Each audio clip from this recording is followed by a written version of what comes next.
Good day to all, and welcome to Burning the Veil. In 15 years of investigating these news stories, all news is now Hollywood created, and I'm going to prove him wrong. He is not a Christian. He has lied to you on a grand scale, and his minions, including Candace Owens, are all in on it, from 2018 scripting his character to his stage death. If you think his Christian teachings belong in schools, the devil has tricked you again, because Charlie is a liar.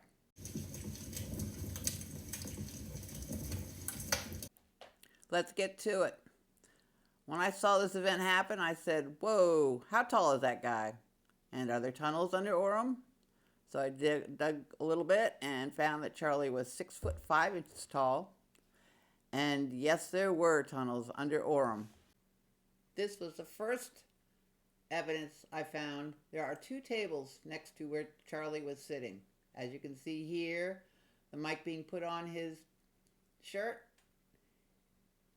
and the cameraman with the tripod at the end of the table. Key factors to this show. That's Mikey McCoy, part of TP Group. He is putting the mic on to Charlie. He also handled the sounding. So I'm going to guess he's the one that set off the sound of the gun going off, because he immediately ran to the back and got on the phone. This is an article I found in a local newspaper there. They were doing an interview with the custodian of the high school, which is an 8-minute walk from the university. He was talking about a large boiler room 30 feet below the high school. And he also mentioned that, yes, there were many tunnels, miles of tunnels, under Orem. So I believe in their 2 weeks early arrival that they cut a hole into the ground, into the tunnel, which is right by escape, and they pulled out the mannequin to make it look like it was him that they carried to the SUV. This is Rick Cutter. He's one of Charlie's security guys. He is seen diving under the table right as a gunshot, and then he's not seen again until they start pulling up the mannequin under the table. The three guys that are squatted down at the end of the table are Dan Flood, Brian Harpole, and David Sequino. Watch the middle guy. That's Brian Harpole. Watch his hands. Watch that there's no of that love play on it. He'll be interviewed here shortly, and he'll get to tell you his story.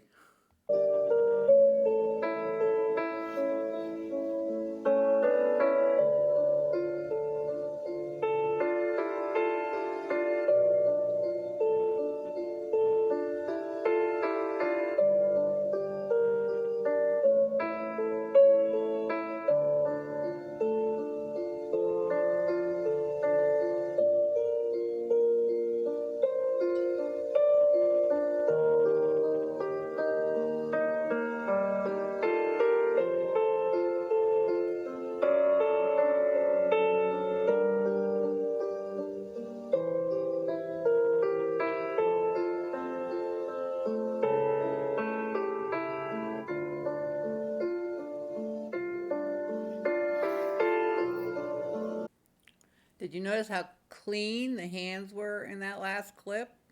Here we have slow motion of Rick Cutter being pushed down under the small table as the rest are getting into place to get the mannequin pulled out.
Next up is Brian Harpole, head of security for Charlie Kirk. Let's see what he has to say about his performance there at the show.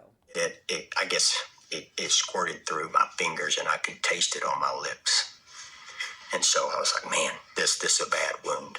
And so we got up, I think it was like 15, 16 seconds from the time the shot happened to the time we were picking him up and headed. Man, long.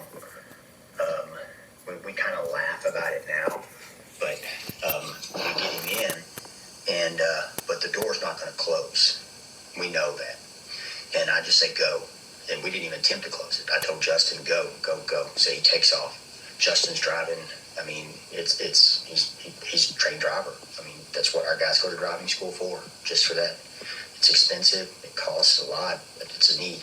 And it paid off because he drove like a champion. So I'm just, packing, pressure, repack. It gets saturated. You don't take it out. You just keep packing on top of it.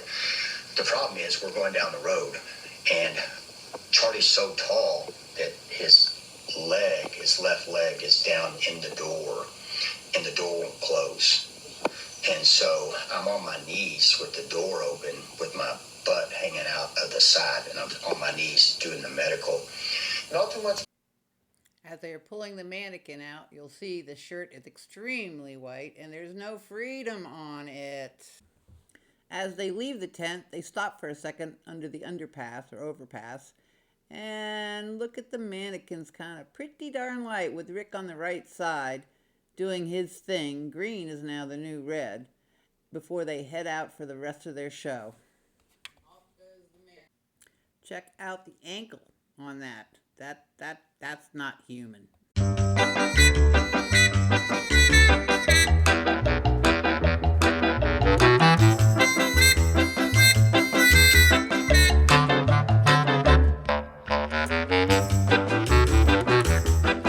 Observe the head of the mannequin as they're putting him in the car. It's up.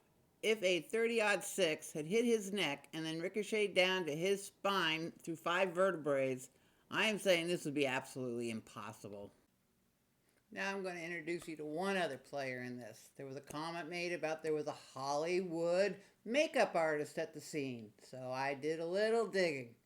And lo and behold, here comes Rick Baker, 7-time award winner for doing masks such as Planet of the Apes, Grinch, and I think he's been making more masks for more figures than we know about, including presidents, so they had people to step in playing presidents. This guy's been at it for a very long time. And we can't finish this off without a final. This is the staging where it happened. That was the escape route or tunnel to the tunnel that they cut into, that they quickly paved over the next day. And here's the shrine for Charlie. I'd say it's right where that hole would have been for him to get out with no one even knowing where he escaped from. A pretend world. We are a global production company. We write the screenplay. We're the directors. We're the producers. We're the main actors. The world is a pretend world. This is a recording done by Diane Sawyer on 60 Minutes with a Mossad agent. He says, "We are in a pretend world. We are the production company. We write the screenplay. We are the creators. We are the producers. We are the main actors. The world is our stage."